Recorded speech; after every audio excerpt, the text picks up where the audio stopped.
What's up, you guys? It's Matt here. So, I'm trying to get people on this train of understanding how we can burn a hell of a lot of the supply of different positions.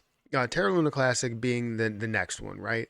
You all know that I'm a huge fan of burns, that I really do want to see Terra Luna Classic supply burn down, not just because I want to be able to make some money out of it, but also because I understand that the survival of the project, the restoration of what the project actually is and what it stands for, really, um, relies on this supply decreasing down to the point, or not the point that it was at, but at least a reasonable point to where we can see it get to a point where it can support USTC.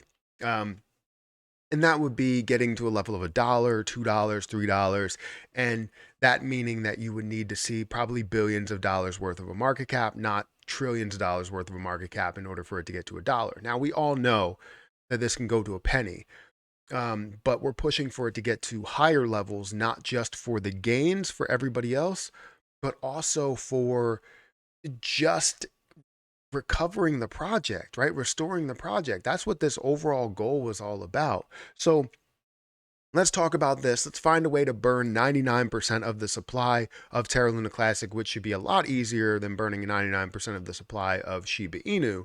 But honestly, we need to do these things in order to see this happen. Now, I know there's other methods to the madness. There's other methods to getting this supply down, and I hope that that does work. But I honestly think that this would be more beneficial if we could find a way to do it, or something around this same thing. So, guys, hit the like button, hit the subscribe button, hit that notification bell for more videos like this one. Also, make sure you check out some of the links down below. It does help out the channel. And if you guys want to follow me on Twitter at Perry8K, you can follow me over there. Don't forget about some of the other links that are in the description when it comes to my referral links or Patreon.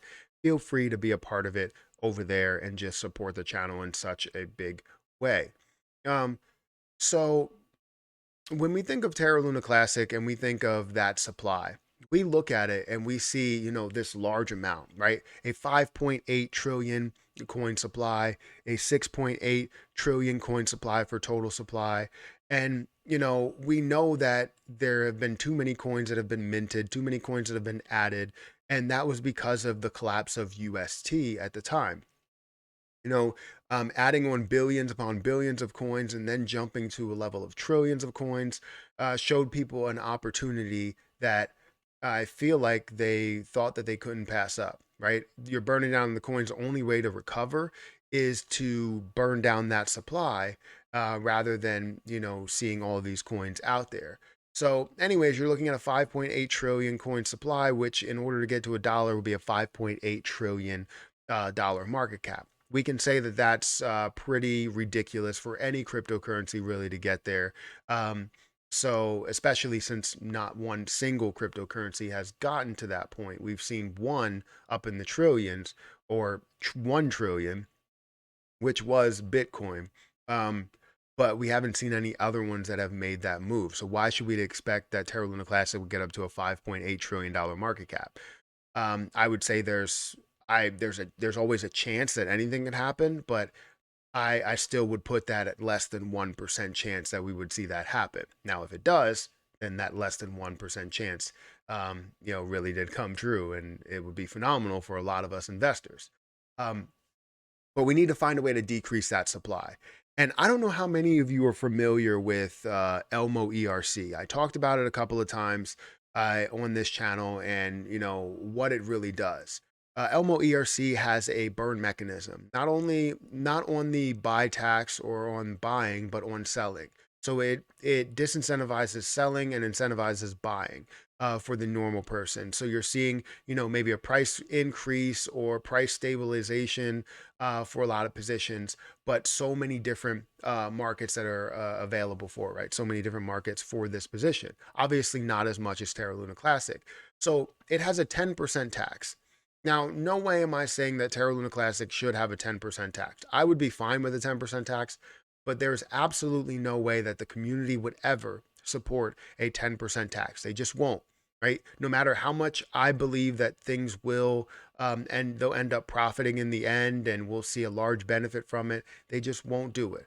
So, and Terra Luna Classic needs their approval in order to see that happen. So, what can we do in order to see this happen? Well, we had the 1.2% tax on buying and selling, and currently we have a 0.5% tax, I believe it is. Um, I believe that's what it is. 0.5% tax on Terra Luna Classic. Correct me if I'm wrong, but we have a lower tax than what we had with the 1.2%.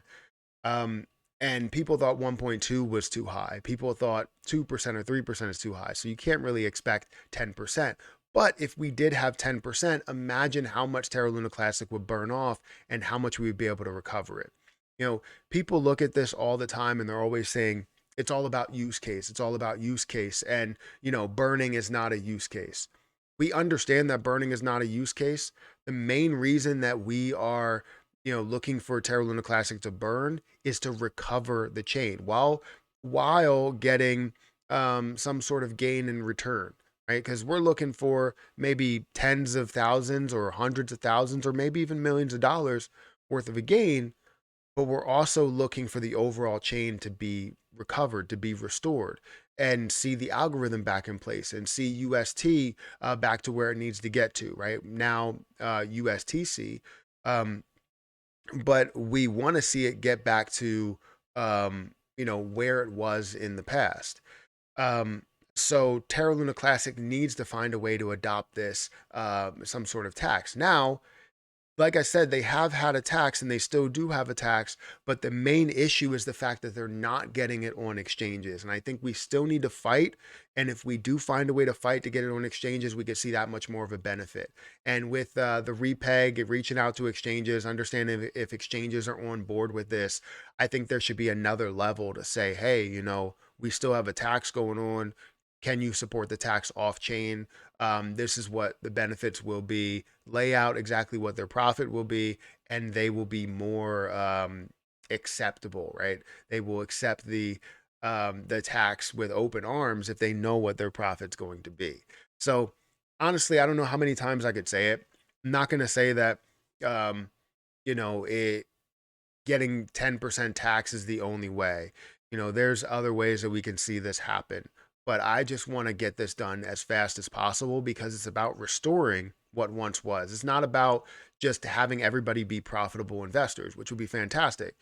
It's about restoring what once was. It's about recovering the chain, recovering what Terra Luna Classic and USTC are, and we can do that. But we do have a time limit. We do have minutes on the clock and hours on the clock and days, right? Um, but we don't have hundreds of years in order to get this done.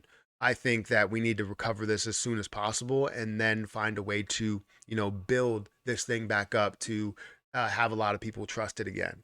So guys, let me know what you think about this. Am I right by saying this or am I wrong? Guys, hit that like button, hit that subscribe button, hit that notification bell for more of these videos.